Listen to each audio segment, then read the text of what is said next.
بسم الله الرحمن الرحيم والصلاة والسلام على أشرف المرسلين. Salam alaikum, bonjour tout le monde.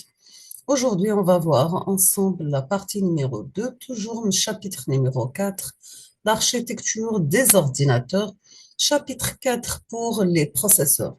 Nous sommes arrivés aujourd'hui à la partie pseudo-instruction. C'est quoi une pseudo-instruction? Ou bien ce qu'on appelle macro-instruction. C'est une instruction qui ne fait pas partie du jeu d'instruction machine, mais qui est acceptée par l'assembleur qui la traduit en une séquence d'instructions machine. Les pseudo-instructions utilisent le registre S1 qui, elles, ont besoin de faire un calcul intermédiaire. Il faut donc éviter d'utiliser ce registre dans les programmes. Pour pseudo-instruction, on va commencer par pseudo-instruction move. Comment traduire A égale à B, sachant que A égale ST0, B égale ST1 et que le registre S0 veut toujours 0. On peut écrire dans ce cas add ST0, S0, ST1. Il vaut mieux utiliser l'instruction move. Move, c'est une pseudo-instruction. Sa traduction en langage machine est celle de add ST0, S0 et ST1. Le codage des instructions. Donc, le codage des instructions est principalement défini par les 6 bits du champ code d'opération de l'instruction ENS32 jusqu'à 26. Cependant, 3 valeurs particulières de ce champ définissent en fait une famille d'instructions. Il faut alors analyser d'autres bits de l'instruction pour décoder l'instruction. Ces codes particuliers sont special, valeur 0, bcond, valeur 501, copro, valeur 01 et 40. Voici le codage des instructions, le décodage opcode. Donc, vous avez spécial, add copro, bconditionnel, add, jal, bq, and, etc. Donc, un tableau qui résume les différentes instructions avec leur code. Le codage des instructions, le UPCode spécial. Donc, voici un résumé sur l'utilisation de ce type de codage pseudo-instruction.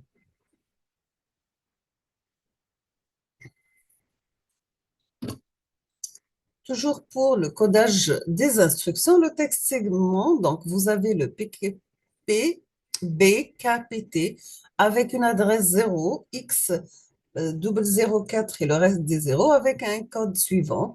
Le basique, lui, S1 0,4090. La source C4, LT, ST1X. Ainsi de suite pour la suite des codes avec leur basique et leur source.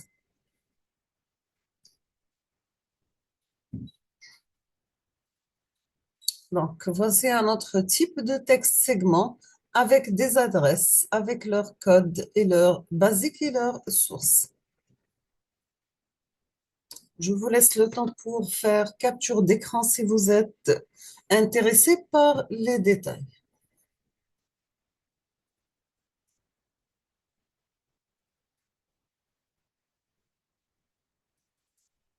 On passe. Donc, les codages des adresses, les adresses dans les instructions ne sont pas sur 32 bits. Pour les instructions de type 1, ils sont 16 bits. Vous avez égal, parenthèse adresse, égal PC plus signé 16 bits multiplié par 4. Donc ça, c'est un adressage relatif. Pour les instructions de type G, donc on aura 26 bits égal, on obtient l'adresse d'un mot mémoire de 32 bits en ajoutant devant les 26 bits les 4 bits de poids fort de PC, donc il faut multiplier par 4 pour l'adresse d'un octet. On appelle ça un adressage direct et restreint. Pour le coprocesseur de MIPS, le microprocesseur MIPS travaille avec des coprocesseurs pour effectuer des opérations spécifiques. Nous avons le coprocesseur 0, donc c'est processeur de contrôle system. gère le système de mémoire virtuel, les exceptions ainsi que les transitions entre les modes superviseur et utilisateur.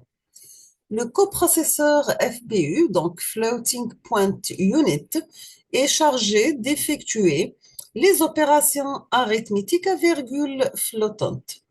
Il possède 32 registres nommés SF0 jusqu'à SF31. Voici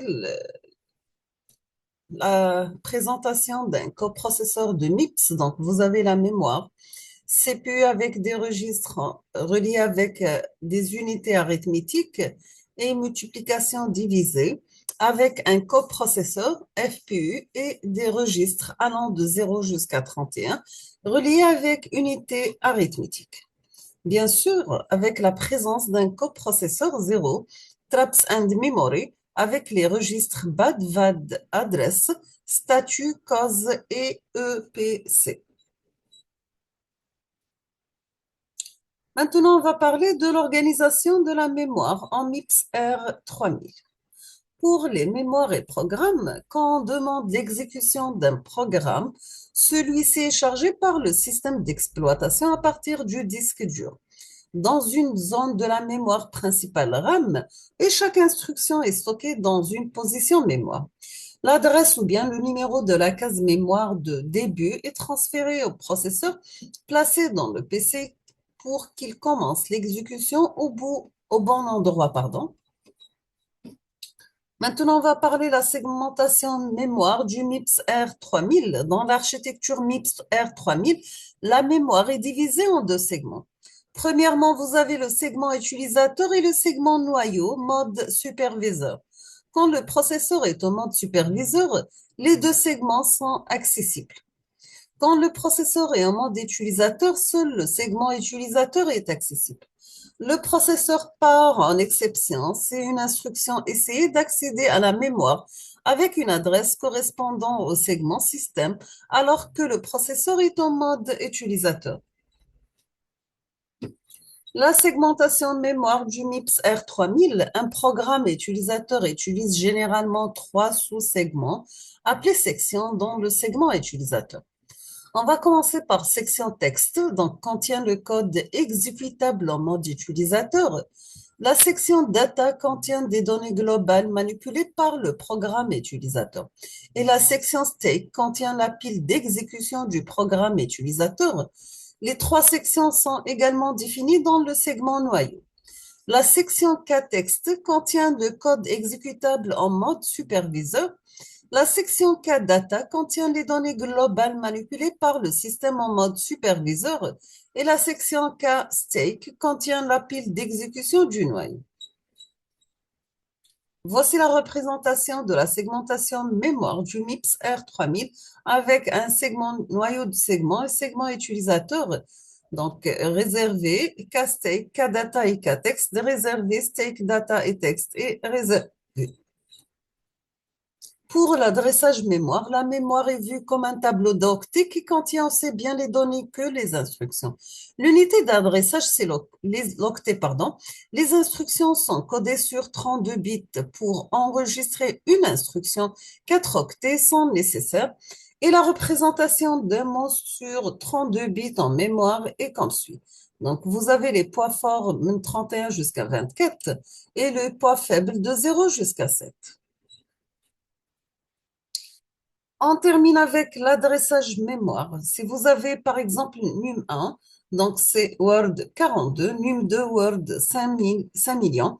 Le 4210 est représenté en hexadécimal par 0x, c'est 02A.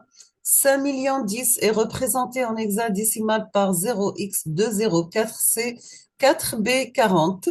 Et la représentation de ces deux mots en mémoire est la suivante. Donc, vous avez l'adressage mémoire avec des variables num1 et 2 et des valeurs avec leur adresse.